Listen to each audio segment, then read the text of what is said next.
Wow. Can we get any more in? You look good. Welcome. And thank you for being here for this special memorial service for Lois. And I'm sure that if Tom were up here, he would say a double thank you. But before we begin, let's just bow our heads for a word of prayer. Gracious Father in heaven, we are so thankful for the blessings that you bestowed upon us. You've given us life and health, the privilege of gathering together to enjoy each other's company here. And as we are here, we ask, Lord, that you will be with each participant in this service. May your Spirit fill this place. May Jesus be made known and uplifted before us. We pray especially that you be with Tom and his family here. We're thankful that they're all able to be with us. And we just pray that each participant in this service will be blessed also. Thank you. In Jesus' name, amen.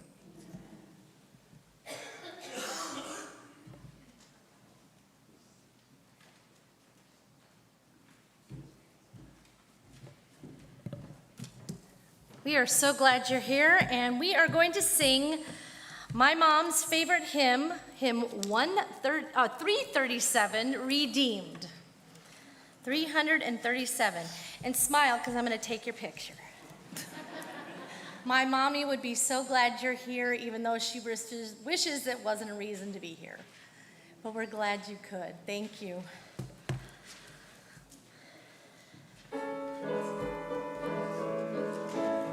337.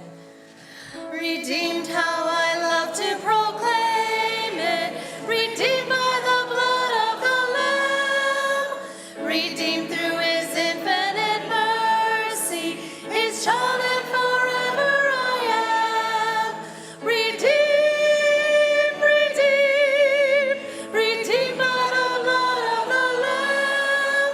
Redeemed, redeemed. His child and forever I am. Redeemed and so happy in Jesus. No language my rapture can tell. I know that the light of his presence with me doth continually dwell. Redeemed, redeemed, redeemed by the blood of the Lamb. Redeemed, redeemed. His child and forever I am. I know there's a crown that is waiting in yonder bright mansions for me. And soon with the saints that's been perfect, at home with the Lord I shall be. Redeemed, redeemed, redeemed by the blood of the Lamb. Redeemed, redeemed. His child and forever I am. Thank you. Next, Nita Moon will be singing for us, and this is one of my mom's many daughters that she has adopted over the years from my friends, and there's a lot of her daughters from Jennifer's friends too, and so Nita's going to be singing for us.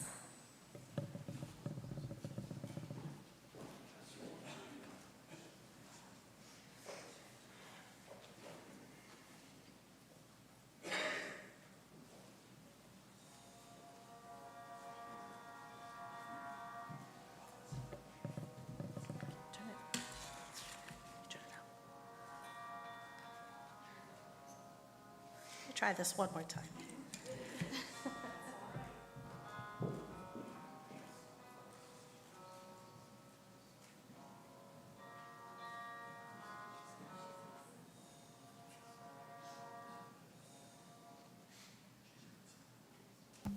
Do you want me to use this one?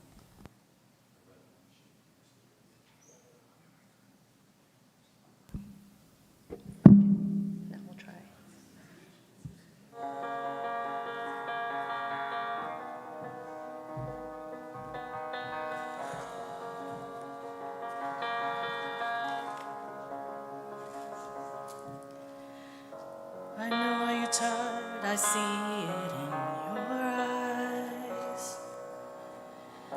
All that anxiety that rules your mind. I'll be your shield when you don't feel like you've got strength enough to fight. I'll stand by your side. I will carry you through your darkest night when you're terrified. I will carry you when the waters rise, when your hope runs dry. I will carry you. You are not the sum of your mistakes. You don't have to hide the parts of you that ache. I choose you as you were a million times, 'cause I am not ashamed of you. I won't walk away from you. I will carry you through your darkest night when you're terrified. I will carry you when the waters rise, when your hope runs dry. I will carry you up and over the mountain, valley deep as the ocean. When you can't keep going, I will shoulder your burden. Up and over the mountain, valley deep as the ocean. When you can't keep going, I'll be your shoulder to cry on. I will carry you through your darkest night when you're terrified. I will carry you when the waters rise, when your hope runs dry. I will carry you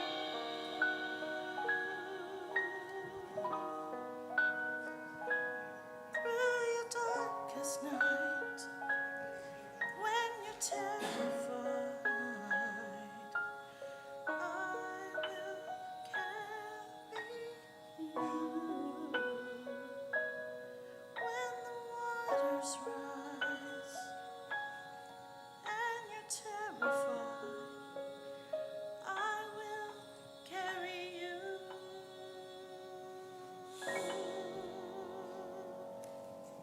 I love you all.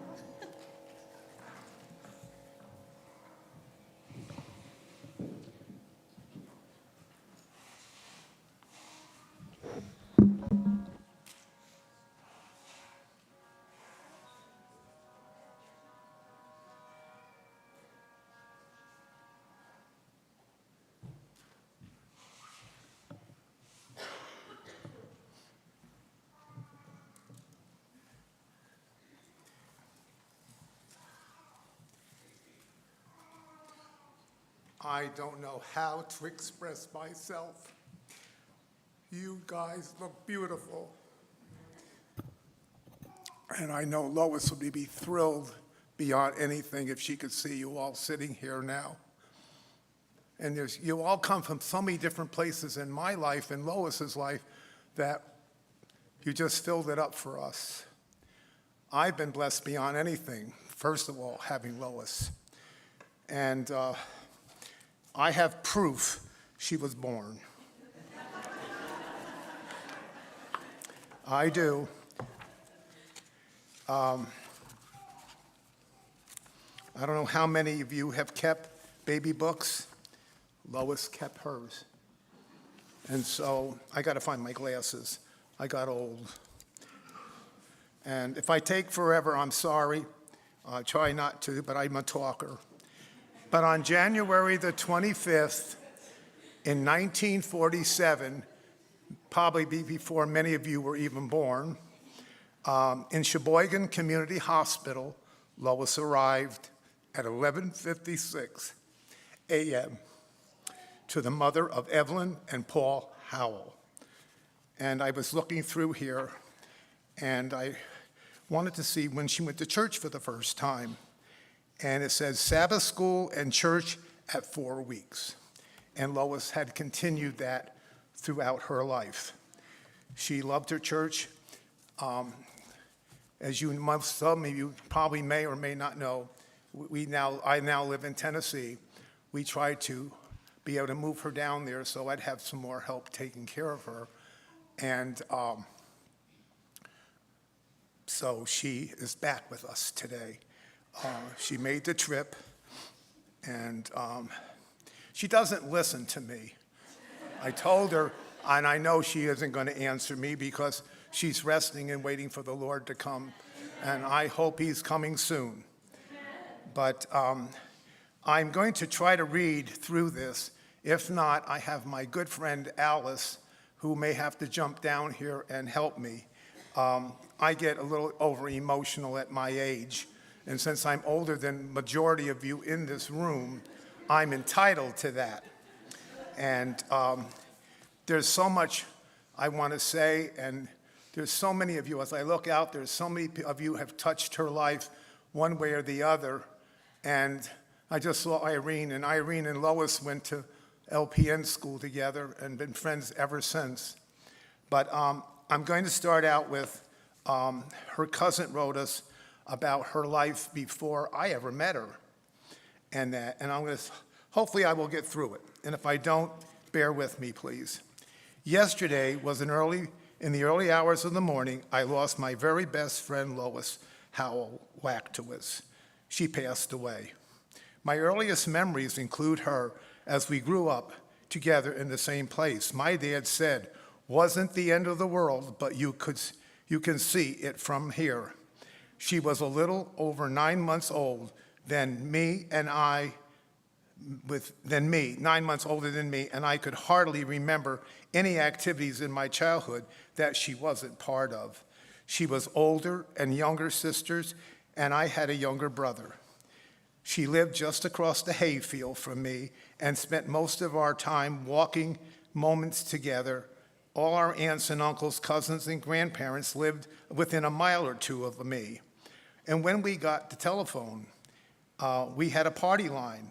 So in any effect, to keep the lines free for our neighbors, the dads installed an old-fashioned wood cranker phone. And the old crank, and they hooked it up so they can go from each Cheryl's house to Lois's house. And when we weren't together, we spent hours talking on the old phone.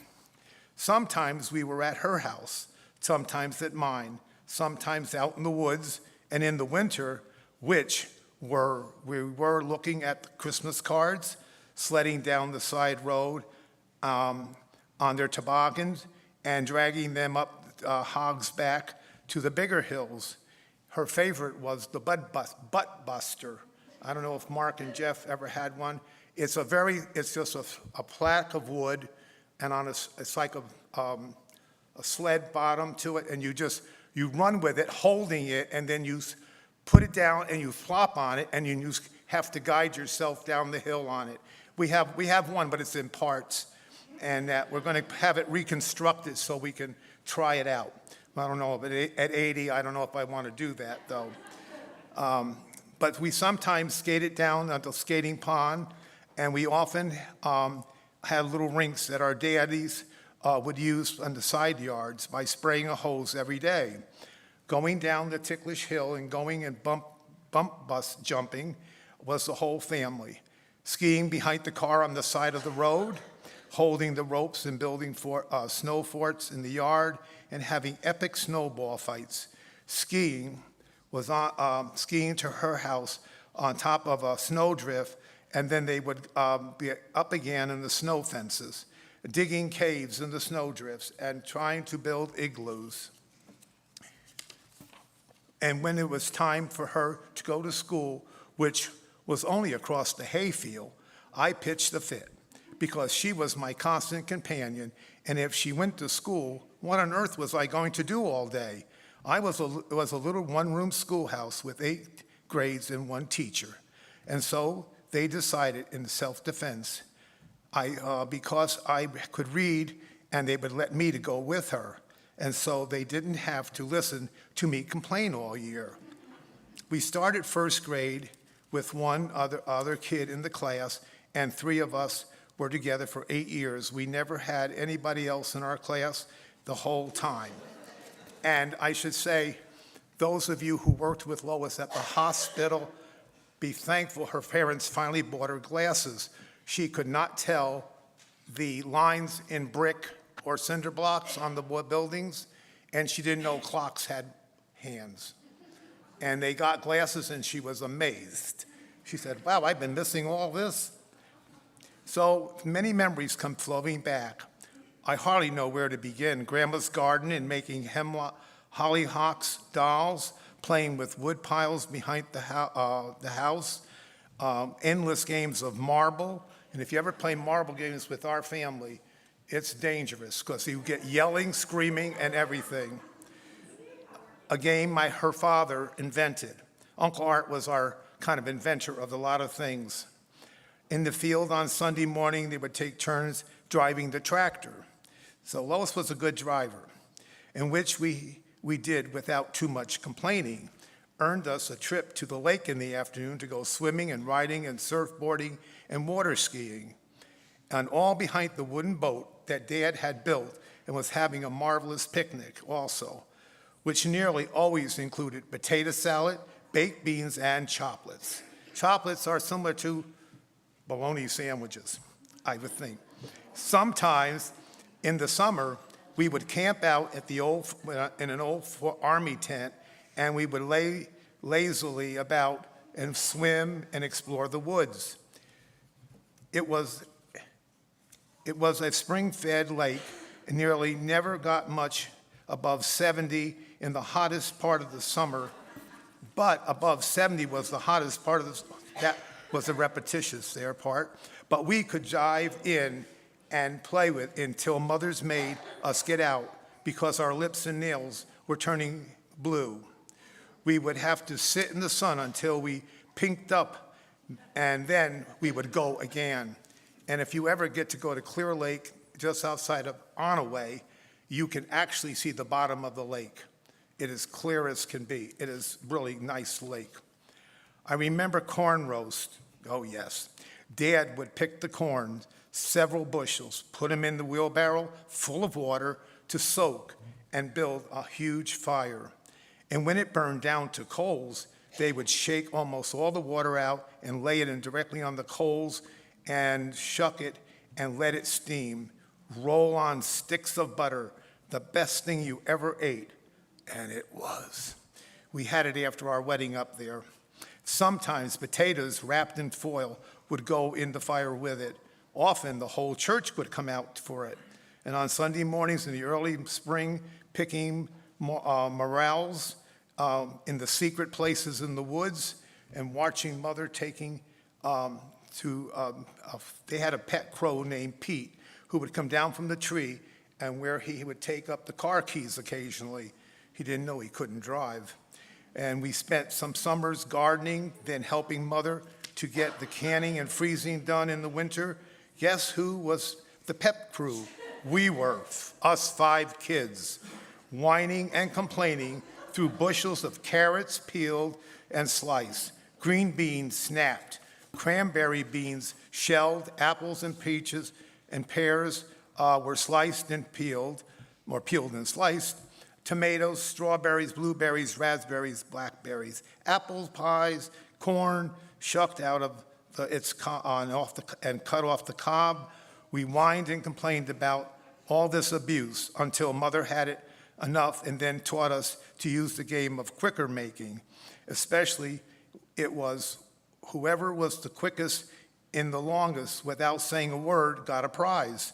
We thought it was a wonderful game, and they would let us play it whenever they couldn't stand listening to us.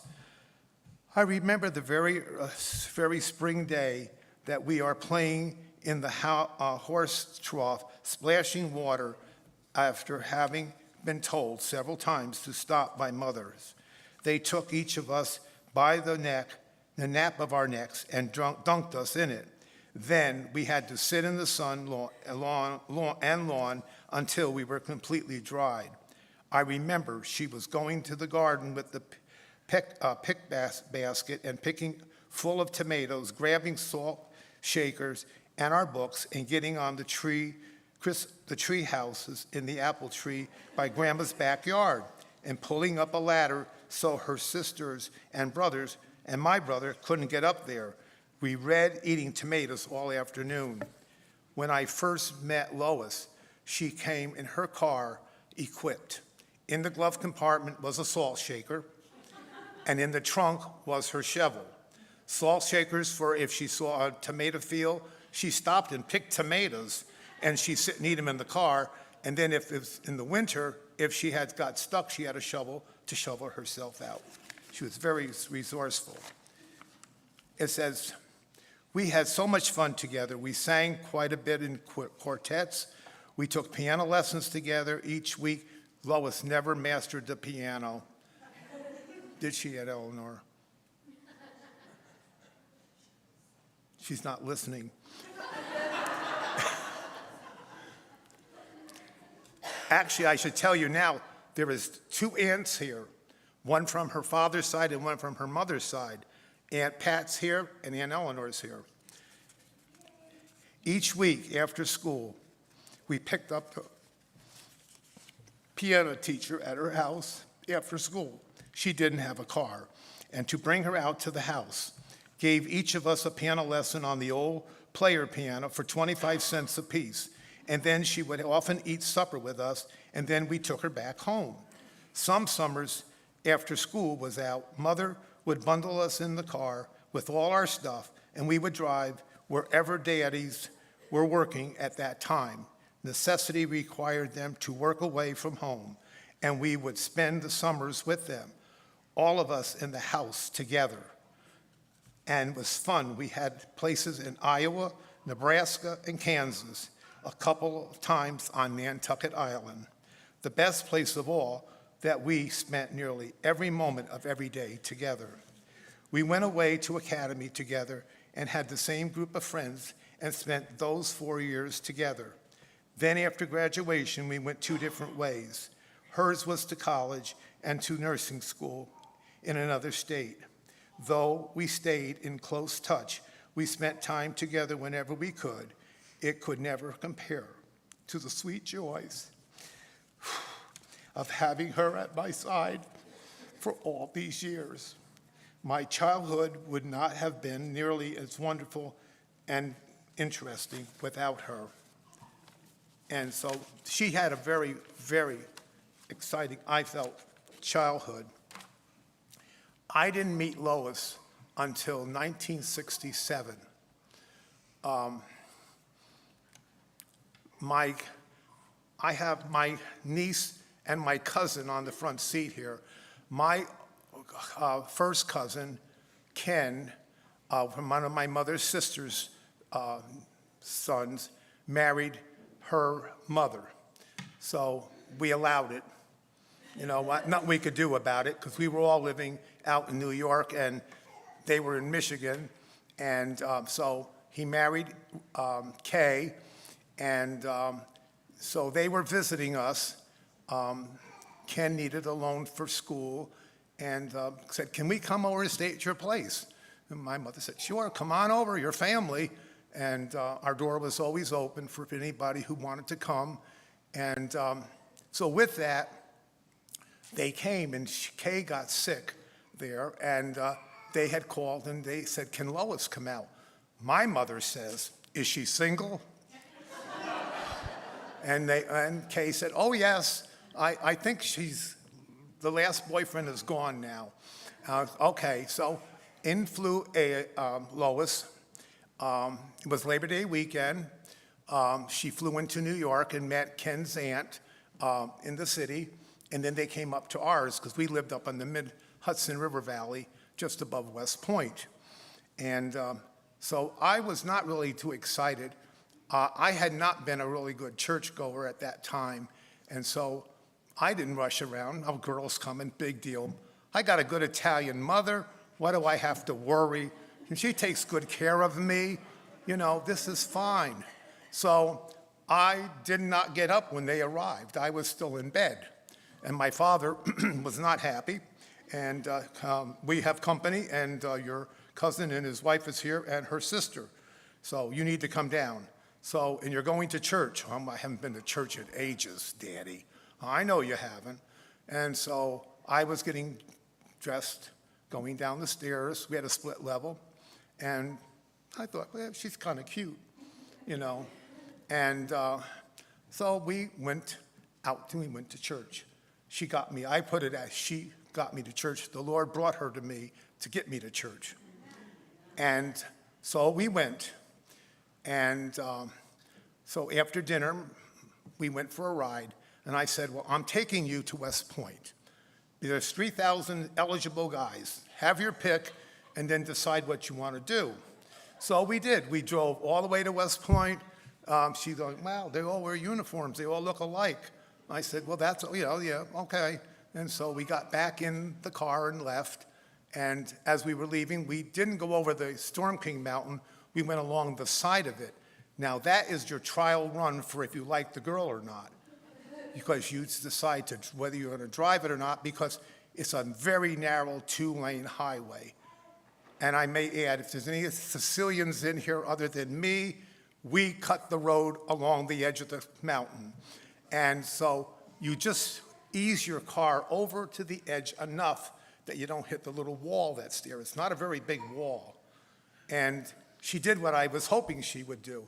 She slid over on my side of the car. And I thought, this is a good possibility.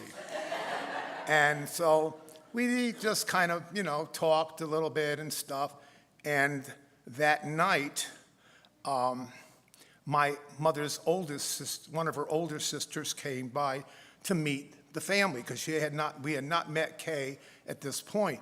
And not knowing that Lois was there, I didn't know at the time that Lois had dated one of my other cousins, but she kicked him to the curb. And Irene, you might remember my cousin Bobby Frost when he came to Hinsdale, to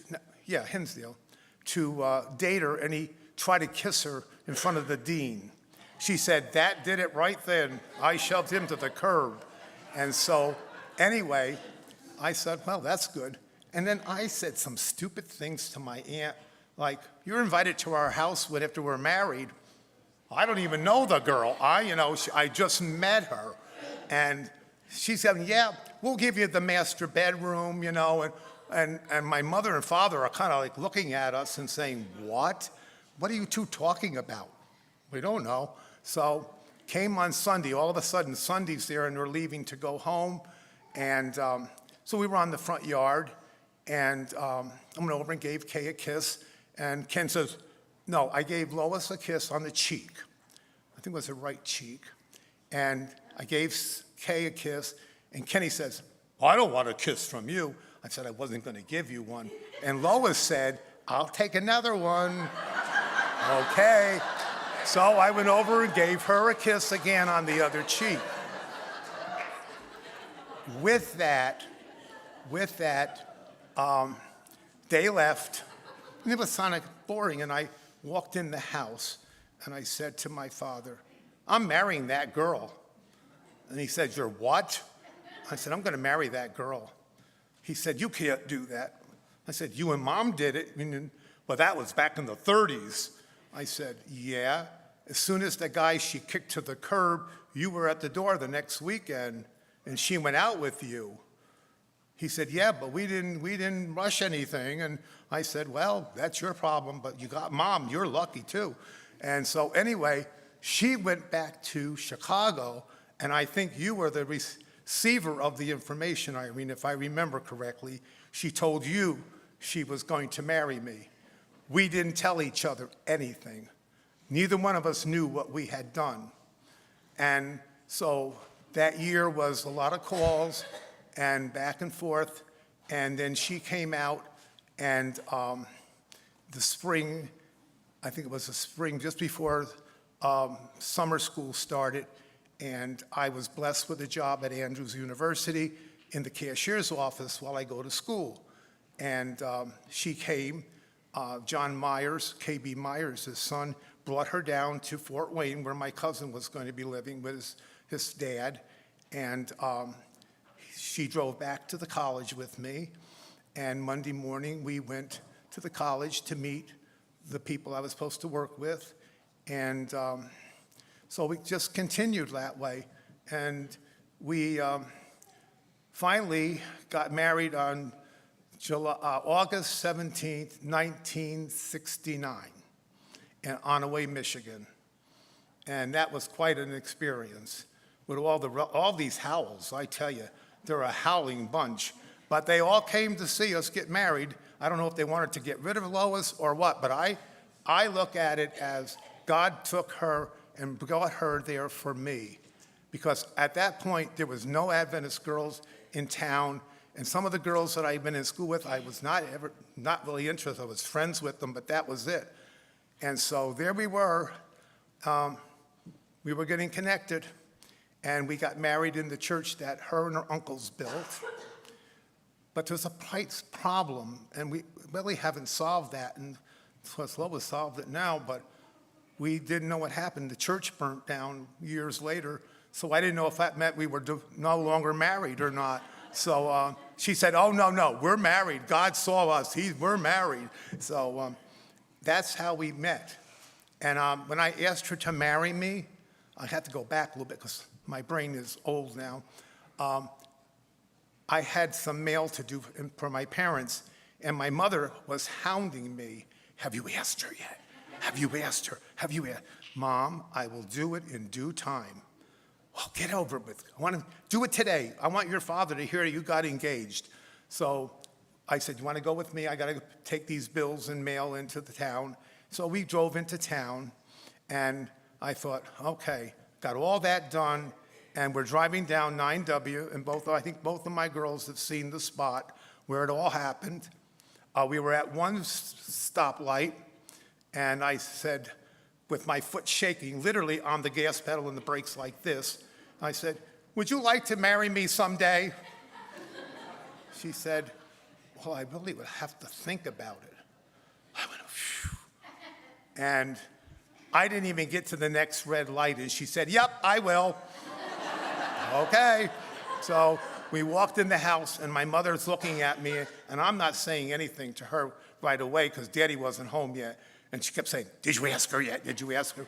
And finally I said, yes, Mom. Oh, she liked me better after that, my mother did. And so she was getting her daughter. And so after that, Lois had to go back to Hinsdale and finish up. I think she took her state boards. I think it was like January or February. And then she flew out in February. And I had already been warned by her sister Kay that Lois already has a watch. Most Adventists, today has been a lot of difference in the Adventist church. You get rings now, but at that time, you usually gave a watch as an engagement present. And she said, but she doesn't have a hope chest. So my mother heard that, and so we went hope chest hunting. And we went through hope chest after hope chest. Finally found one, which I liked, and my parents said, oh, that's beautiful. And we bought it, brought it home, and my mother had it filled by the end of the week. Literally filled. And Lois came, and I had a blanket over it so she couldn't see it. And I said, well, we're engaged, but do you want to see your engagement present? And she said, yeah. Well, she wanted to take it back with her. You can't get that on an airplane. And I said, Lois, I'll bring it out when we come out. No, I need it now. So she ended up getting 2 hope chests. That one we had to return to the store. She picked another one out, which I didn't like, but I trained her on her taste on furniture. And so she got her hope chest. And like I said, 1969, and that August, we were all there for April's father's graduation. And then we all drove to Onaway, Michigan. And if you haven't been to Onaway, it's a fast town to go through, and you're through it. And we got there, and we were married on Sunday morning, and we went on a honeymoon, but I think she still resented the honeymoon because she didn't know my family, so we went back to New York, and it was a cheap honeymoon. But she met my family, and we had a lot of historical places we visited, and we were happy. And so with all of that, we got busy, and I started school in the fall. She was working at Memorial Hospital in St. Joe. Am I going too long? Oh. But anyway, she was working at Memorial. I don't know, Irene, did you work at Memorial? Yeah, she worked there too. Irene's one of our old friends, but she still looks young. So she worked there, and that's where Melissa came on the scene, and she was born at Memorial Hospital up there. And from there, I finished up my master's, and that summer we left for Miami, Florida, and we worked at Greater Miami Academy for 3 years, and Lois worked at the hospital, and I cannot remember the name of it, but she worked it was just north of Miami. She worked there at the hospital, and we made an agreement that every Sunday we would go swimming at the ocean before she went to work, if she worked on Sunday. So we would get up like 5:30 sometimes, maybe 6 o'clock, get Melissa into her bathing suit, and we get there before we had to pay to get in. So we got that, and we did that, and we did that for a number of years. We left there and came to Coldwater, Michigan, and she worked at a nursing home there for the time that we were there. I taught at the elementary or middle school, and then we left there and came to Dowagiac.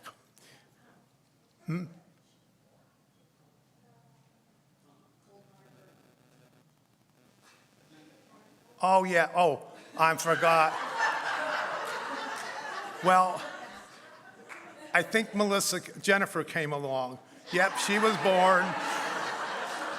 She was born in Coldwater, Michigan, and I actually got to see her being born, which was, I'm not saying, but she had the reddest lips in town.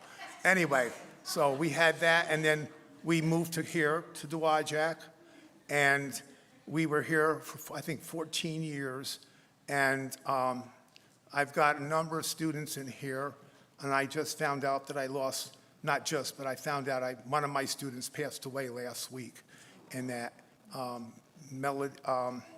Donna Edwards, and I think her brother's here somewhere.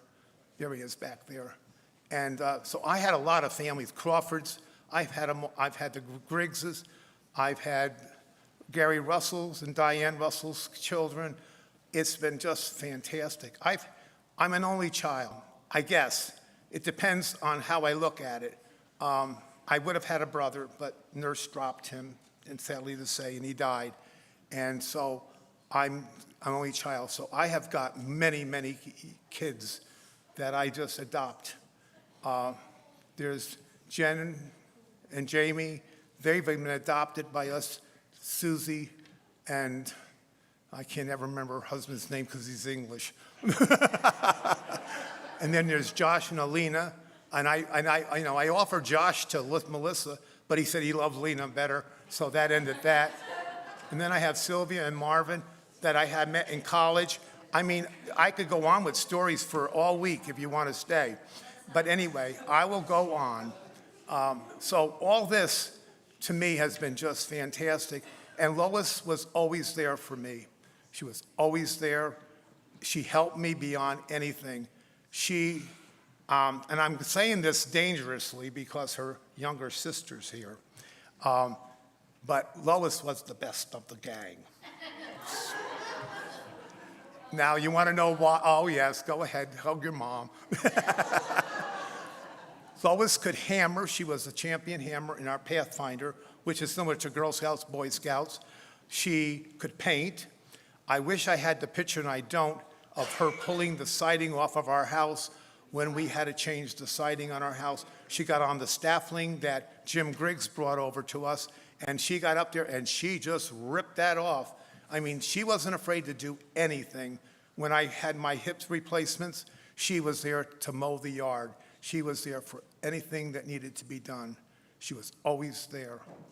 And I always tell people she was the best gift that I ever received in my life.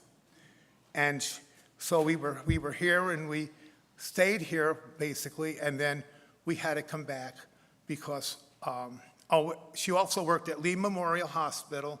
Is anybody here from Lee Memorial Hospital? Oh, yes. There you are, girls. They had the craziest OB department you ever met, because Lois was an OB nurse. And they were the coolest group of nurses. And so she worked there, and then when they closed that department down, she went to St. Joe Regional Medical Center, and Barb is here somewhere. There's Barb. She worked with Barb, and so I got to know all the nurses in all the different places, and she loved her work. And sometimes the kids have complained, Mom always went into the hospital, helped them and helped that. So, but that's Lois. That was just Lois. She was helping everybody. Whenever they needed help, she was there. And you needed a shirt, she could find it and give it to you, she would do it. And so, I'm thinking on, Lois, I should tell a couple of these things. I'm getting to the end. I'm getting dirty looks from my daughters. Anyway, Lois could sew. She sewed a lot of Melissa's banquet clothes for the banquets at the academy. She sewed Jennifer's outfits when she needed them.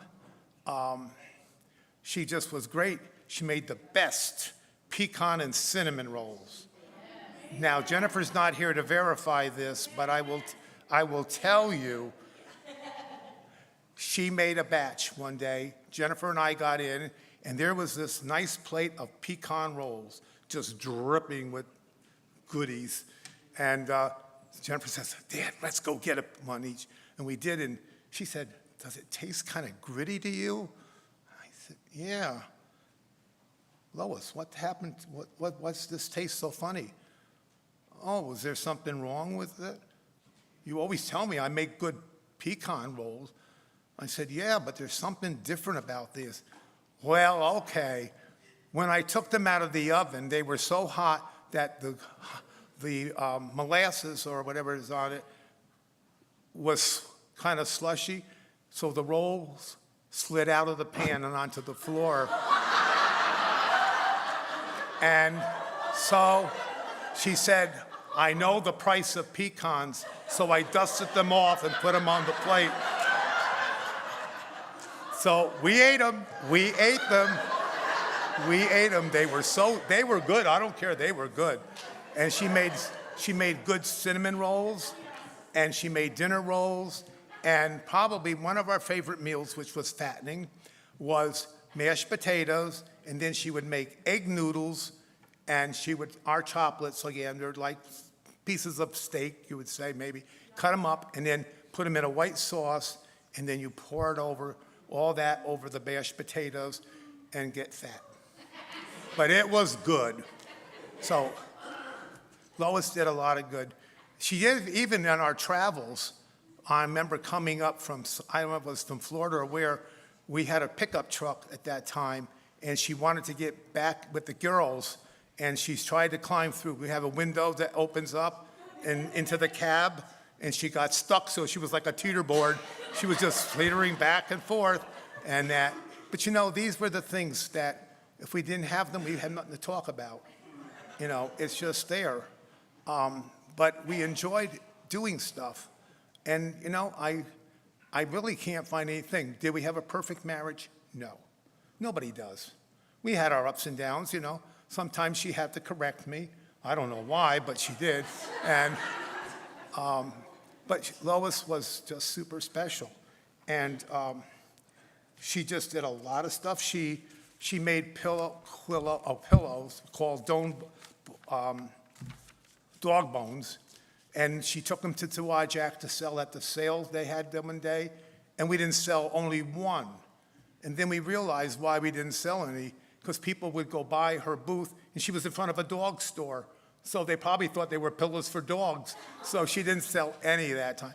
But I think Melissa took a bunch of them to England when she was over, I think, and some of her friends still have them over there that have graduated many years ago now. And a lot of people have them, that we have them. They're just comfortable. I think, Denise, you have them, don't you, on that? So that was, Lois just loved doing stuff. She was really a very talented lady, and what I am so proud of her, really, is her accomplishment that she went and became an LPN, and I know she had to work hard at it. But many years, as time went by and the girls got a little bit older, my dad said to her, "Lois, don't you think you should get an RN?" And she said, "Why, Dad?"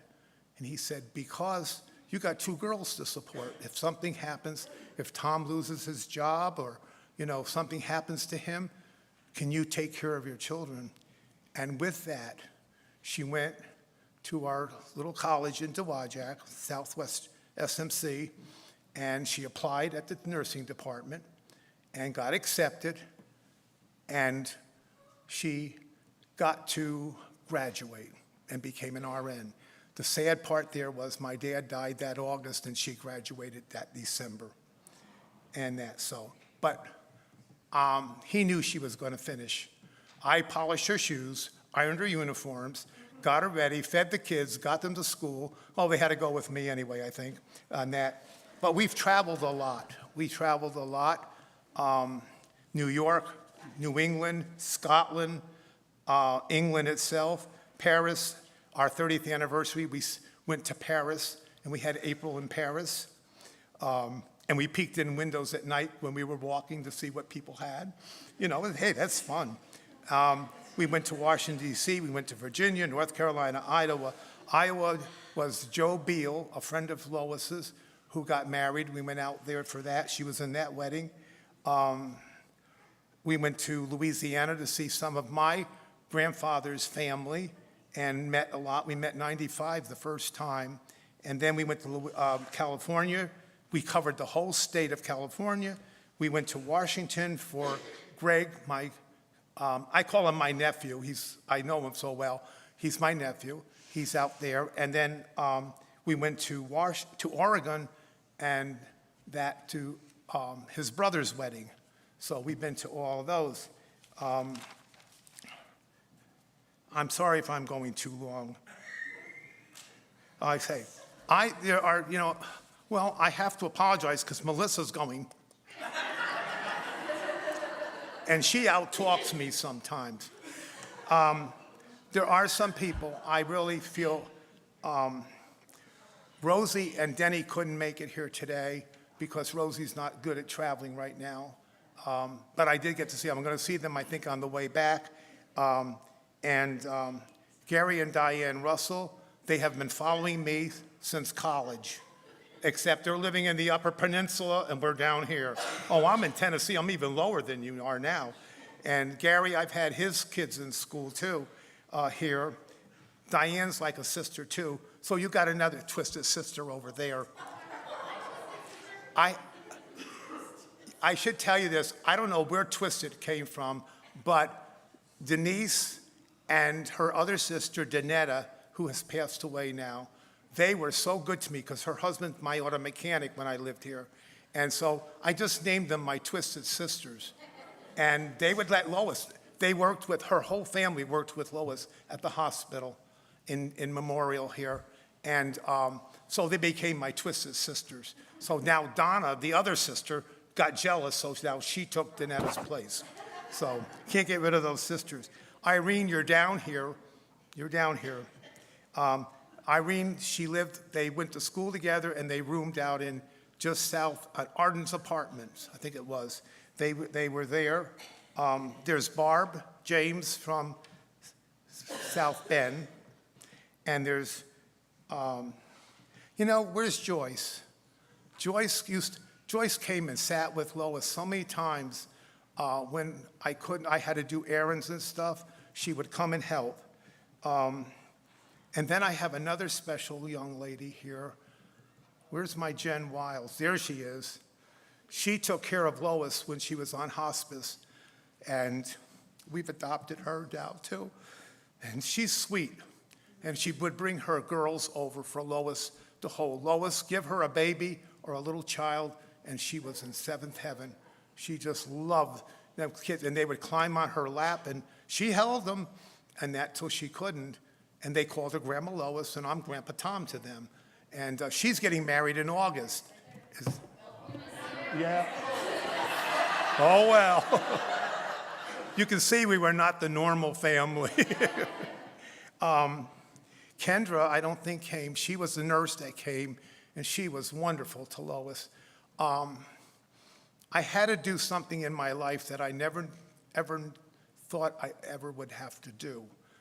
And on July, I can't give you the year now, it's a year ago, it would be 2 years, I sat with Lois every day, 7 days a week, every month. And we took her. The only time I was away from her really was when I had to go to Tennessee to get stuff ready to go in the house we had to buy. And the girls took Lois with them, and she got to stop at Denny and Rosie and saw Greg and his family. And Lois came down there. She really didn't know a lot that was going on, but yet I think she did. I don't know. That's the feeling I have. But God took me through every step of that with her. And I basically saw her die every day. And I'd never seen that in my life. And it was not easy, but I held myself to the point that God said, "You are not to mourn as those who do not have hope." And I have not, because I've been blessed. I've been blessed so much just having Lois. When my job left, Lois took over all the bills and paid them. She never quarreled or said, "I'm not doing it, it's my money." Nothing. She paid all the bills. And I helped. I went to subbing. But, wow. There's one friend that's passed away now. We met her in Miami, Florida, at the Miami Springs Seventh-day Adventist Church. Her name was Rosie Bryant. She was in charge of the children's department. And she's looked at Lois and she said, "You will do. You're going to learn how to be a cradle roll leader." And she took Lois and taught her all that she could teach her. And Lois taught cradle roll for years after that. She was a great leader. Alex, you were good too. I called Alex on the spur of the moment, and I said, "I would like to have Lois anointed, please." And he came. He got everybody together that night and was there. But he looked at me and he said, "You know, this is not going to necessarily cure her." And I said, "I know, but I want her in God's hands." And that's one of the best decisions I've ever made, because God took her. We lived as her heart rate dropped. Her heart rate went down to 32 for quite a while. We don't know when it started. We have no idea. The doctors couldn't figure it out. But it kept dropping, but it stayed 32 for quite a while. And I had a nurse practitioner came in one day, and I said something about, "Look at Lois. She plays with these toys for hours. She does better than the kids did with those." I mean, she would build little things and break them down and build them. I mean, I don't know where she came up with the ideas. And she said, "Are you embarrassed?" And I said, "No." She said, "No, you shouldn't be. That's exercise for her hands, even for her memory. Whatever's there, it's there for that." And Lois did for many years. I now sit at my table with the rip padding that she ripped off because she found she could rip it. And she started ripping it. And I look at her, I say, "Well, I'm eating out of my plate. It's about the size of a plate or a placemat." The hardest part, and I know Jennifer gets upset with this, but to me, it showed me how great our God is. On Sunday morning, on the 25th of July, her heart rate dropped to 8. And the nurse came in and she said, "Tom, I don't know what to tell you. I don't know what to tell you." I said, "What?" "Lois should be dead." I said, "Well, if she isn't, that's okay with me, you know." And she said, "But I've never had anybody with a heart rate of 8. She lived until 1 o'clock Monday morning with a heart rate of 8. And then she very quietly went to sleep. It's hard. But I looked and I thought, "Lois, God gave you to me. I have nothing to be crying about. Yes, I'm going to miss you very much, but you are special and beyond." And I hope I'm not freaking you out when I say this, but when they came to get her, those 2 people that came were so good. And I looked at them and I said, "Would you please handle her carefully?" He said, "Oh, yes, sir, we will." And they had the most beautiful quilt. It was just gorgeous with flowers all over it. And he said, "We put our patients in these." And that's how I remember her leaving our house, was wrapped in a beautiful quilt. And but we brought her with us. She stays at home with us. She has a guardian angel with her too, so to speak. Jennifer lost our dog. She didn't lose it, but we had a little Shih Tzu, and this dog became my buddy. I mean, she was there for me when Jennifer went to work and I was home. She would come and lay by my feet and stuff and look, and we had to put her down because she developed a tumor on her liver, I think it was. And with that, they both are together on that. But we're waiting for the day that the Lord comes, and we believe that it's soon, folks. He's coming back, and he's going to take us with him, and I want to be ready for that, because I saw how he taught me stuff that I never even thought about. I'm learning new stuff every day. And I've asked Alice, is Alice up here? I've asked her to read. I would like to I'm sorry, but this letter was written to Lois by one of the nurses, I think at St. Joe Hospital. I'm not even sure of her name, but I asked Alice to read it because I get very emotional on this, to show what Lois did for her. Dear Lois, I'm writing to you because I feel the need to thank you so very much for all you did for me when I came into the hospital to have my baby. I keep reliving that night I came in and gave birth to our little Joshua, and I have so very much to be grateful for to you. I know you're probably saying, I was only doing my job, but I feel that you went far beyond the call of duty to make my birthing experience one that I will never forget. To help you remember, I delivered early Saturday morning, July 29. Janice, I was the one who called up to the floor around 1 a.m., and I had a contraction and I couldn't talk through it, and I had to give the phone to my husband. When I came in, I was 7 centimeters. This was baby number 6. From the moment I called and talked to you, you made me feel so comfortable. Lois, I was so nervous to have this baby. Having 5, I shouldn't have been, but we were worried so much. Each one you worry more, I guess. You took your time to talk to me, never once making me feel like I was bothering you. You let me know your name, asking me my name. That made me feel so comfortable right from the start. You took your time assessing my labor, and you were so nice on the phone to my husband, Jim. When we came into the hospital, you met us right away, helping me get settled. I was very uncomfortable, and you did all you could to help. You could have left and said, "I'll be back after you get changed," but you stayed right there with me. That meant a lot. The little things you did made the difference. The only time you left was to call Dr. Kim. It meant a lot that you stayed with me because things were moving so quickly, and I was so scared. Again, like I said, the little things you did really made the difference.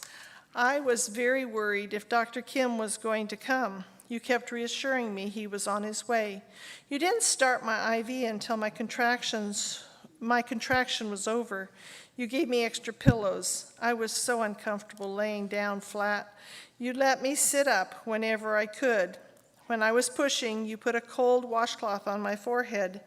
You held my hand, constantly telling me how good I was doing. You don't know how much these little things meant to me, and you were so kind to my husband, making him feel very special. Even when you checked how much I was dilated, you were very gentle. And through delivery, I couldn't have made it without you. Even though we have had 5 children, you forget how to breathe. Jim forgot the different breathing techniques, but you helped me through, telling me how to breathe, to slow down if I was going too fast, and it really did help. The one thing that helped the most was your encouragement that you gave me through delivery. You would tell me when a contraction was coming and when it was ending. When I was pushing, I feel I yelled a little too much. I tried not to, but you said I was doing great, that I was not yelling, that I was doing a great job. You never left my side. You understood all the pain that I was having. You really were a tremendous support, and the relationship you had with Dr. Kim was great. You two worked so well together. You made a great team. And I remember the next day when you came in at 7 o'clock, you walked into my room and gave me a hug. That meant so nice. That was so nice. Being an employee up on 5 North, I do that all the time to my patients. I never realized how much it meant until I was the patient myself. Your floor is a wonderful place. I'm proud of 5 North and the care we give to our patients, but being a patient on your floor really was nice. The entire staff treated me great. Everyone answered my questions. If I put my call light on, someone responded immediately. Everyone always had a smile on their faces. I also remember how you and everyone else would take Joshua to the nursery so I could sleep or take a shower. Having 5 at home already, that little time to myself was precious, Lois. You really spoiled me. You made me feel very special. Thank you. In closing, I want to tell you that I feel you're doing a wonderful job. You're a terrific asset to the family birthplace. The other nurses and techs should be very proud to be able to work alongside you. I know I would be. I would love to have the opportunity to work up on your floor. Now that I have had the opportunity to be a patient on OB, it has made me realize that as an employee of 5 North, the little things that you did for me, I do the same for my patients, and I know how I appreciated it. They must do the same. It will help me do my job even better. You made the birth of Joshua a very special remembrance that Jim and I will never forget, and will never forget you. Maybe one day we hope to see you again. Thank you, Janice.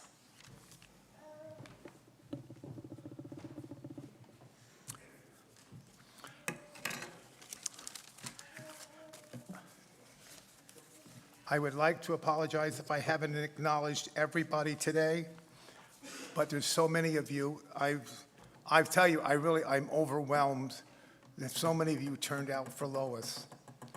And I like to end with this little verse out of 1 Thessalonians 4:13 through 17. I can always depend on Alice. She's a pastor's wife. They're retired. And I think that she has a vault for a room, or a room for a vault. She always has something that she can use for something. And she gave me this just after Lois passed. And it's called On the Heaven-Bound Train. We're all on a heaven-bound train. Lois has retired to the sleepy car. We're in the observation car, but we are still on the same train with the same conductor, and we'll all arrive at our destination at the same time. The conductor has even made arrangements to awaken the sleepers just before arrival. And that means to me so much, because we will see Lois again, and she will not be sick. We didn't put pictures on there that were terrible. They were, I don't know how Lois survived as long as she did. We spent almost 2 months in Tennessee with her in the hospital, and we didn't know what was going on, but the Lord got her through. The Lord's done all of this and let Lois live as long as she did, and he took good care of her. And I'm thankful for her, and I'm thankful for all of you, because even though I can see you and remember some faces, some I don't remember, but I know you all cared about Lois. You came, and this church has never been so full. And she brought you all here to say hello, goodbye to her. So thank you for coming.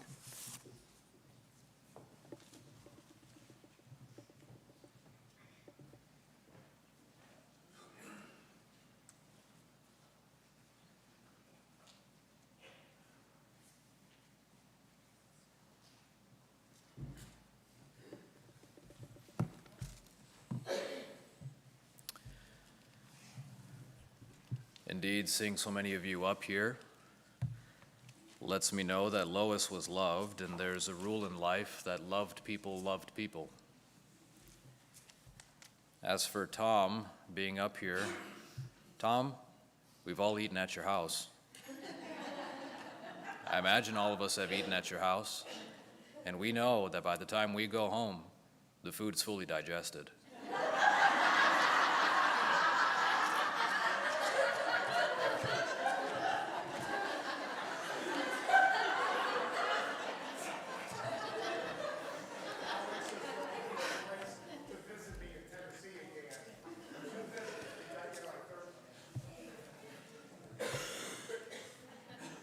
I was invited many times during my time here to Tom and Lois's place, and I can't say that it was ever a dull moment, ever.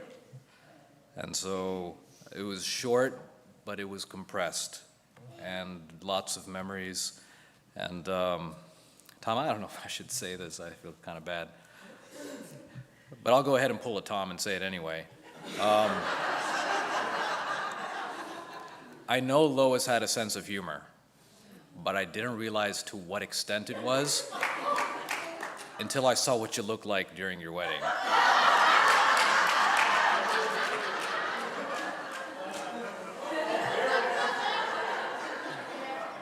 You guys are fun. All right. I want to ask you guys a question. Well, I can't move. That's right. I forgot. I don't have my mic on me. Got to stay here. I want to ask you guys a question. How many times or how many resurrections are there in the Bible? How many times were there a resurrection in the Bible or mentioned? We're getting lots of answers here. 13. 12 for the righteous and 1 for the unrighteous. 12 for the righteous. The first one is Moses. Moses died in Deuteronomy chapter 34, verses 5 through 7. He died, and then he was resurrected and taken to heaven. Then there was Elijah, who healed the widow of Zarephath's son in 1 Kings chapter 17, verses 17 through 24. The following was Elisha in 2 Kings chapter 13, 20 through 21, who healed the Shunammite's woman's son. And then there's this weird one, the last one in the Old Testament, and you guys may not remember this story, but there was a story of a man who was on his funeral procession when they were attacked, and in fear and desperation, the people carrying this man tossed his body into the grave, which happened to be the grave of Elisha, and by touching the bones, he revived. The rest are in the New Testament. And I somehow, as I was looking at this, I realized that there was actually a bit of a parallel between 4 of the ones in the New Testament and 4 in the Old Testament. Moses and Lazarus, both of them were friends of God, whom God loved dearly and whom God spoke face to face, who also happened to have 2 siblings that were both helpful and troublesome at the same time.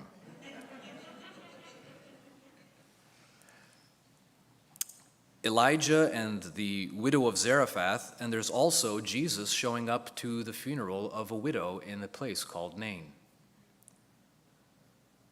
Elisha and healing the Shunammite woman's son, and Jairus, who also asked for his daughter to be revived. And the reason that I relate those is because the widow of Zarephath and the widow of Nain, you can tell, they were widows. They only had one support left, their sons. To lose them was to lose any future support. And so the resurrection took place. Elisha and the story of Jairus are also the same. Why? Because they were both wealthy people with means that, in essence, was a little bit of a different response. Elijah was sent to the woman of Zarephath, as did Jesus show up to the widow of Nain. The woman, the Shunammite woman, came to find Elisha when her son was sick, and so did Jairus when his daughter was sick. And then finally, there's this relation between the bones and Jesus. Now, why would I relate the bones and Jesus? Well, because Jesus was also tossed into a grave. But a resurrection took place at his resurrection. And that's the 9th resurrection of the Bible, and that's the resurrection of the saints. Then we have Tabitha, or Dorcas, in Acts chapter 9, verses 36 through 42, and Eutychus, Acts chapter 20, verses 7 through 12. And the things that I found interesting about these particular 2 was this. Tabitha was a woman of service. She died, but because of the service that she rendered to God, God found it fit to resurrect her. Eutychus died listening to a very long-winded sermon. So whether you're engaged in lots of service or in lots of listening to preaching, God wants you to live. Now that sounds silly, I know, but in reality I want you to realize something, that all of these stories in the Bible are there for a reason. All these 11 stories. By the way, the final 2 are the final resurrection, the resurrection of the righteous and the resurrection of the wicked. But these 11 stories are there for a reason. And the reason that all of these 11 stories, with their various interesting facts and regarding to them, their narratives, at times their overlapping narratives, are to tell us this, that there's something in this world that causes us fear. And that is the fear of death. Fear came into the world when sin came into the world. And because of that fear, we have fear of darkness, we have fear of loneliness, we have fear of nothingness, and so much more. But the reason that all of these stories are in the Bible is because every single fear that we have, regardless of what they are, Jesus wants to address. Jesus has a solution for every single problem that exists. And ultimately, when we think about life, we recognize that everybody has been given a measure of life, some less, some more. But it's not just the length of life that is important, and the Bible tells us that, but it's also the amount of life in your life. And if anything, there should be no question whatsoever that Lois had a lot of life in her life. All of these stories and all of these experiences and the fact that all of you are here is virtue of the fact that she had life within her life. And that some of that life spilled over into your life. But what we see is that life, even itself, full of all of its things, culminates in death, which is the ultimate darkness, nothingness, and loneliness. But I want to read these things here to you.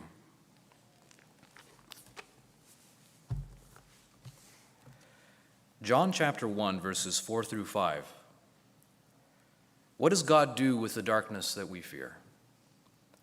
In him was life, and the life was the light of men. And the light shines in the darkness, and the darkness could not overcome it. What does God do with the nothingness that we fear? John 1:16. And all of us have received of his fullness and grace for grace. What about the loneliness? We have John 14.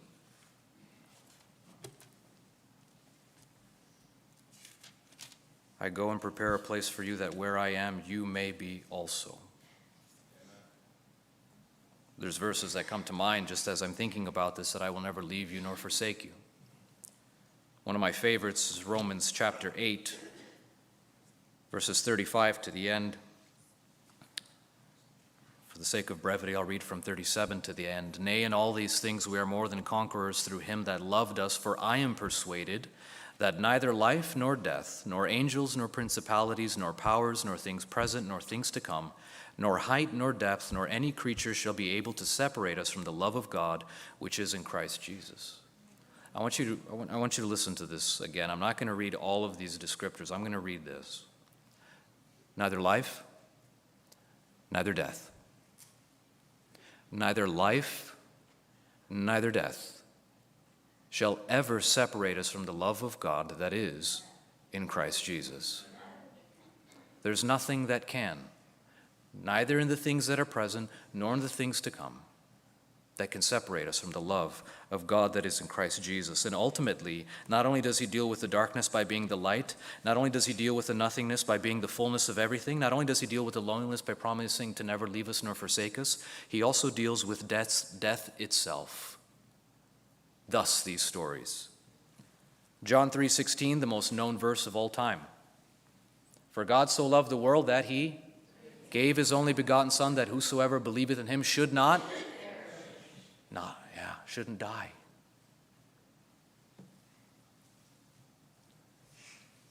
1 John 4:18 through 19. Another favorite of mine. To handle all of the fears that we have, Jesus has a resolution, a solution for all of our fears. 1 John 4:18 through 9 says, "There's no fear in love." Why? Because perfect love casteth out all fear. For fear has torment. He that fears is not made perfect in love. We love him because he first loved us.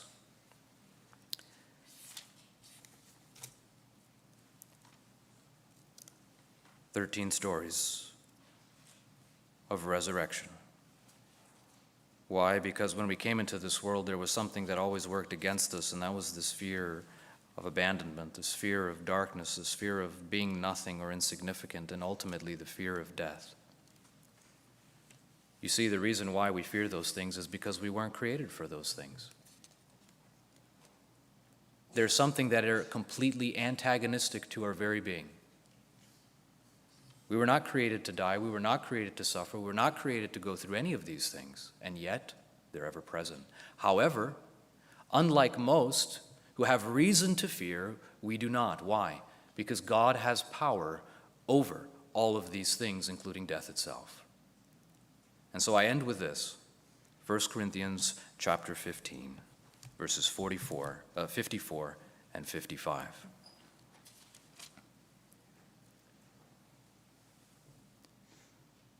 "So when this corruptible shall put on incorruption, and this mortal shall have put on immortality, then shall be brought to pass the saying that is written, Death is swallowed up in victory. O death, where is your sting?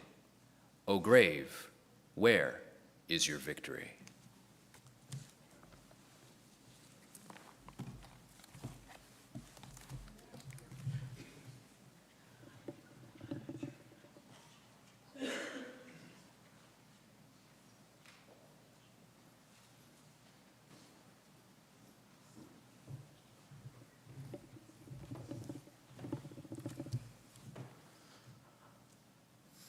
Hello. Hopefully these won't be as long as the, last speech. All right, so I'm assuming everyone in this church knows my grandma, and have, met her at one point. And so all of you know how truly special she was to, everyone, I guess, sorry. She always supported me personally in everything that I did, and was there to help me if I fell. Pick me up, sorry. She also taught me things that I would not have learned otherwise, like how to drive a tractor and how to swim. I credit her to helping me swim. But another interesting story about the tractor. There's a picture of her driving me and my friends Andrew and Kate, and right after that picture was taken, she forgot to couple the wheelbarrow to the tractor, so it fell off, and she drove away, and we were saying, "Grandma, Grandma, hey, help us!" And yeah, she eventually heard us. That was really one of the fondest memories I have. Another one, my grandpa talked about her sledding, and there's one Christmas that we were going sledding, and she was pushing Ryan down the hill, and let's just say it wasn't just Ryan who went down that hill, it was her also. She tumbled down. Oh, and yeah, after that, after she dried off, we decided to not go back on the snow, in fear that she would fall again, and we decided to hook up the sled to the back of my aunt's Honda, and we drove around the parking lot, did like a bunch of fun tricks and stuff, really fun time. Fun stuff. All right. Oh yeah, she also tried to teach me how to cook. Yeah, I'm leaving that to my Aunt Jen, not me. That's not my cup of tea at all. But unfortunately this year, as my grandpa also said, we did not just lose my grandma, we lost her dog Libby. And Libby, I believe, was very close to my grandma. They were best friends, in my opinion. She gave my grandma happiness in sad times and kept her company while both of them were off at school. So they grew close over time. Now, I'd like to thank a few people for what they've done for my grandma. And the first is probably the greatest that there could ever be, and that is my Aunt Jen. She sacrificed living by herself, which is, as an adult, you want to live by yourself, to move back in with her parents at the house she grew up in, and took care of them for up until never. It hasn't ended yet. She's still taking care of them. Well, okay. Okay, then another person, another person that is also equally special is my mom, who could have been saving money to help me pay for both of our school bills, but she sacrificed some of her weekends to give my aunt a break and would take care of my grandma for weeks at a time so my aunt could relax, because trust me, you know my grandpa. Trust. You need a break once in a while, you know? You need a break. But, oh yes, another person I'd also like to thank is Miss Jennifer. I don't know if she left or not, but thank you if you're here. I don't know if you're not, but for everything you did. You really made her that last couple of days just amazing. She loved every minute of it, even though she couldn't show it that well. All right, back to my grandma. I'm truly blessed to have had someone like her in my life. The dedication to me and my brother could never be beat by anyone I've ever met. I might be a little biased, but in truth, my grandma did all she could to visit me and my brother. Nothing could truly stop her. Okay, so she had 5 main things that she loved during her life. She loved her grandkids, her kids, mint chocolate chip ice cream, my grandpa, and most of all, Jesus. When her dementia got worse, there was not a day that could go by that she would have a smile whenever we mentioned the Lord's name. And, oh, sorry, I lost my spot. Yeesh. Sorry, guys. Okay, here we go. She was truly a special person, and I can't wait to see her again when Jesus returns. To end this speech, I'd like to go back to almost 19 years ago when I was born. My grandma whispered in my ear, and no one heard it but me. I don't remember that, because I was probably, a few hours old. But I believe she said this to me: "Don't worry, I will always be there for you no matter what happens. I will never let you down." Thank you. All right, that was really good. All right, so I have a lot that I could say about my grandma, but I kind of just, narrowed it down to the main things. So I'm just going to stick to this. Yeah, all right. My grandma was such an amazing woman. No matter what, she always found a way to make me happy, whether it was baking me cookies, taking me to the hayloft, or bribing me with quarters to help her pick up pine cones in the yard. I didn't like it, but I got a quarter, so come on. All right, anyway. She would always drive the big lawnmower around, which I thought was super cool, but really scary, so I always thought she was pretty cool for that. And she would always pull, like Ben said, pull me and my friends around whenever we wanted to ride. Oh yeah, and I thought it was super funny. I don't know why. But yeah, she would also play in the pool with us all the time, and I mean all the time. We would ask her every second, but she got really annoyed at us because we would always splash her. She hated it, let me tell you. Another great thing about her is she could sew anything. It was crazy. She's still one of the most talented people I know. And also she could bake, let me tell you. Those cinnamon rolls and cookies, whew. All right. And no matter what, she always had so much compassion and love, even when I didn't deserve it. Through all the times that were rough, my temper tantrums, my sassiness, she still loved me through it all. Even though she may be gone, the things that she taught me and the way she impacted my life and who I am today will never leave me. So I'm so glad God gave me her to be my grandma. So thank you. I do have one thing to add on to my grandpa's speech, unfortunately, that it doesn't need to be any longer, but he made a comment about the trip down, and yeah, it was very nice not having to stop for another person to use the bathroom.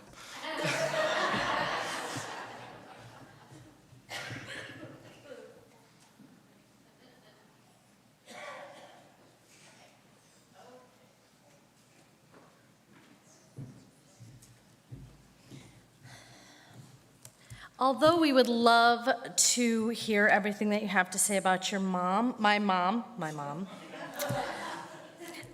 we are going to, instead of sharing memories of Lois, which we hope that you will always hold close to your heart, my best friend, Nancy Dimitricina, is also a registered nurse in the OB department, and she is going to come up here at this time and read the nurse's oath tribute. She's heading up here. I do want to say a couple things because I know that it's getting long, but it's really hard when you have to take a person's life and condense it into an hour, because she was way bigger than an hour, way more amazing. She rocked this world. And I'm so glad that each one of you had a piece of that rock in your life, because honestly, one thing that has gotten me through this, because when she took her last breath, and I'm sure a lot of you have been there, that is the worst moment of your life, because you can't do anything except let her go. And I didn't want to. Ooh, I did not want to let her go.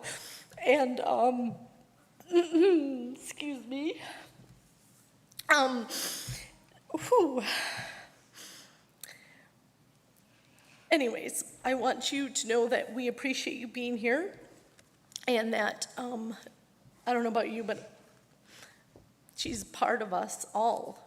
Even if her blood's not running through you, she's a part of you. She's a part of those moments, whatever that little moment was, that's precious. And I hope that you cherish it, because she was amazing. Okay, Nancy, where are you, my love? Her and my mom had a special bond because of the babies, the love of babies. You want to stay up here? Okay. So this is kind of perfect because it starts out about how I met you. My name's Nancy, and I'm Melissa's best friend. I met her 17 years ago when our boys were 2 years old, and we were instant sisters and had so much in common. And at that time, I was 4 years into my career as a labor and delivery nurse, 21 years now and counting. And I was so excited when Melissa's mom, Lois, told me that she was a labor and delivery nurse as well. Lois was a second grandmother to my children. My kids were the one that was in the tractor that Ben was describing, waving to Grandma to come back. Lois taught me how to sew. She baked and cooked with Melissa and I, and she also gave me a mashed potato masher that is so old but mashes potatoes better than any potato masher that exists. And recently my daughter borrowed it, and my husband told me it was missing, so we had to walk over to her apartment and get it back before anything happened to it, and that's really for real. So Lois was a seasoned nurse, and I loved to hear her stories, and she had a lot of wisdom, and I took that wisdom to work with me. And I put it into action, and I am here as a representative of the nursing profession to honor Lois's dedication and service to her community. And I asked if there's any nurses that are here today, if they could join me on the stage as I read the Nightingale tribute and release her from her duties. So if there's any nurses here, you don't have to do anything, but you can stand with me in solidarity for our sister Lois. Oh, wow, I thought maybe there was gonna be one nurse. No. This is amazing. Come on, we need huggies. Come on, you're nurses, we need lovies. Wow. This is really amazing. Okay. Wow, we're all nurses. Well, not me. I can't do anything nursing. I have no nursing skills whatsoever. Okay, so this is the Nightingale tribute. It is recited when a nurse has passed away. Nursing is a calling, a lifestyle, a way of living. Nurses here today honor Lois and her life as a nurse. Lois is not remembered by her years as a nurse, but by the difference she made during those years by stepping into people's lives by special moments. Lois was there when a calming, quiet presence was all that was needed. In the excitement and miracle of birth or the mystery and loss of life, Lois was there. When a silent glance could uplift a patient, family member, or friend, Lois was there. At those times when an unexplainable need needed to be explained, Lois was there. When the situation demanded a swift foot or a sharp mind, Lois was there. When a gentle touch, a firm push, or encouraging word was needed, Lois was there. In choosing the best one from a family's thank you box of chocolates, Lois was there. To witness humanity, its beauty, in good times and in bad without judgment, Lois was there. To embrace the woes of the world willingly and offer hope, Lois was there. And now it is time for Lois to be at God's side, and Lois is there. Lois, we honor you this day, and we honor you and appreciate you for being our colleague. Lois, on behalf of your nursing profession, we are representing them. We release you of your duties, and we thank you for your service.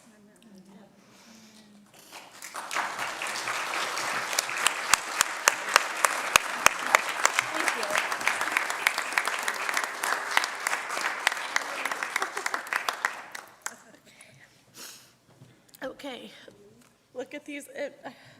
Wow. So cool. Okay, at this time, Ryan, good luck, is going to be singing.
Just a fair warning. After that, it might be hard for me to get through this, but I'm going to try my best.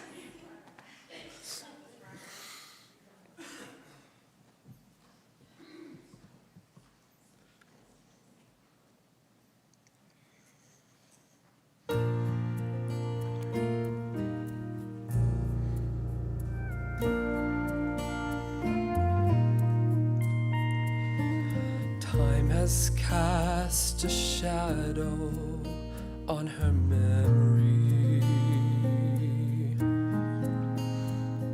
and age has robbed her mind of dates and names.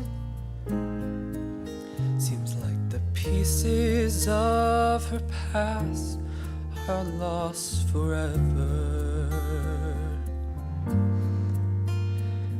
The old home place just doesn't seem the same. Faded pictures taped into the family albums. She tries in vain but can't seem to recall handsome man was once her loving husband, who went home to be with Jesus just last fall.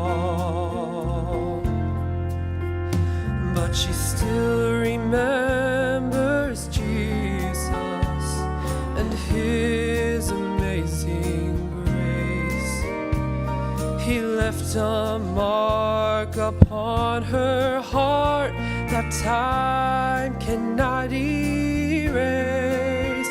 She can tell you who he is and what he did and why he came. Yeah, she still remembers Jesus' name.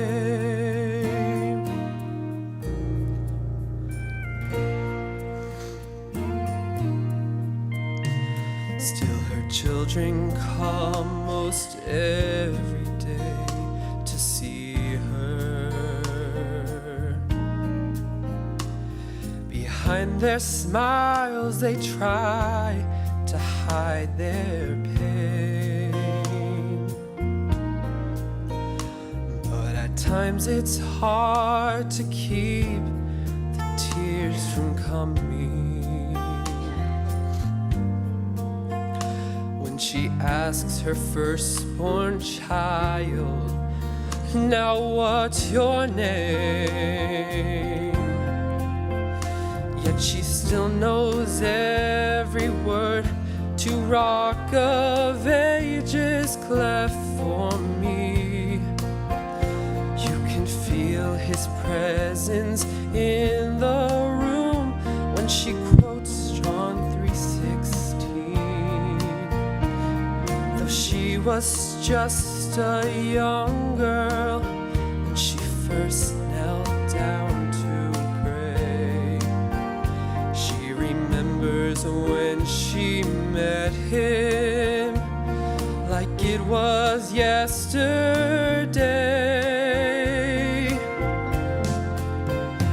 Yes, she still remembers Jesus and his amazing grace. He left a mark upon the time.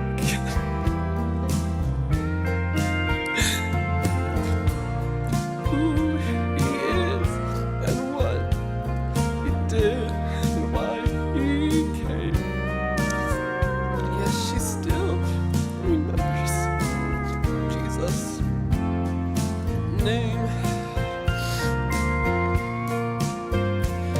It's a comfort to her family, and it helps to ease their pain that she still remembers Jesus' name.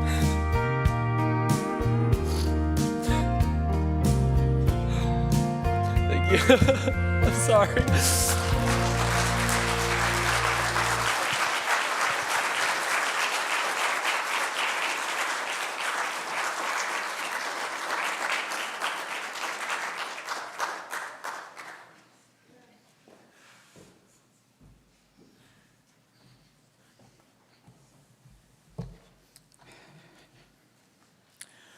A few months ago, I got a phone call asking if I would offer one of the prayers at this service.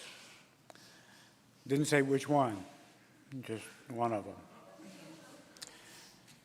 So we came down and came to church this morning and had dinner, and I still didn't know which one. And about 5 minutes to 4, I got a hold of Melissa, and I said, am I still on the program? Where am I supposed to be? You didn't get a program? I didn't know there was one. So she took me to the lectern and showed me one of these and said, you're right here, the closing prayer. And she says, so you have the prayer, and if you want to say anything else, you can do that too.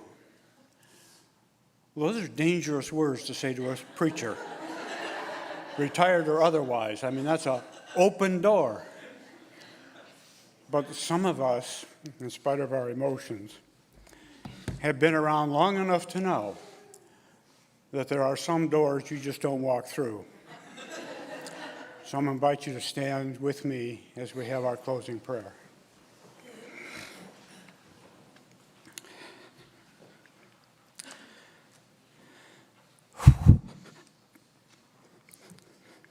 Father, I want to thank you for bringing us here today to give us the opportunity of remembering a life well lived. A daughter of yours. There was a mother, a grandmother, a sister, a daughter, a friend. To everyone here today,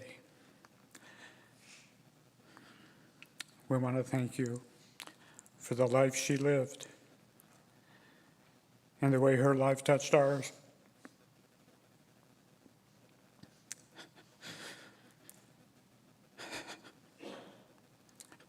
And we look forward to the day when we won't have any ceremonies like this, but instead we will be part of eternity, where we can have a reunion anytime we want with all of those that we've loved and that Jesus has brought home. So please keep us in your care and safely guide us so that we can join Lois when Jesus comes to take us home. We pray in his name. Amen.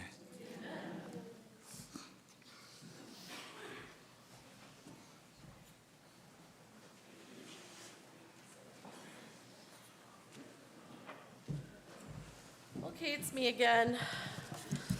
I am the second most winded person in the Wagtowitz Williamson family. So if you would please, if you have the time left over, since we've been here a while, we are having light refreshments, and Jennifer and I made Mom's chocolate chip cookies. So we do have chocolate chip cookies if you want to just grab one and give us a cuddle and a hug. And I understand if you have to be on your way, we're not going to be holding that against you. And we just want to thank you so sincerely for being a part of our lives and being here to celebrate the amazing woman that Lois Pauline Howell Wagtowitz was. So thank you. You can leave. We're not going to have anything too formal. Just get up, mingle. We love you.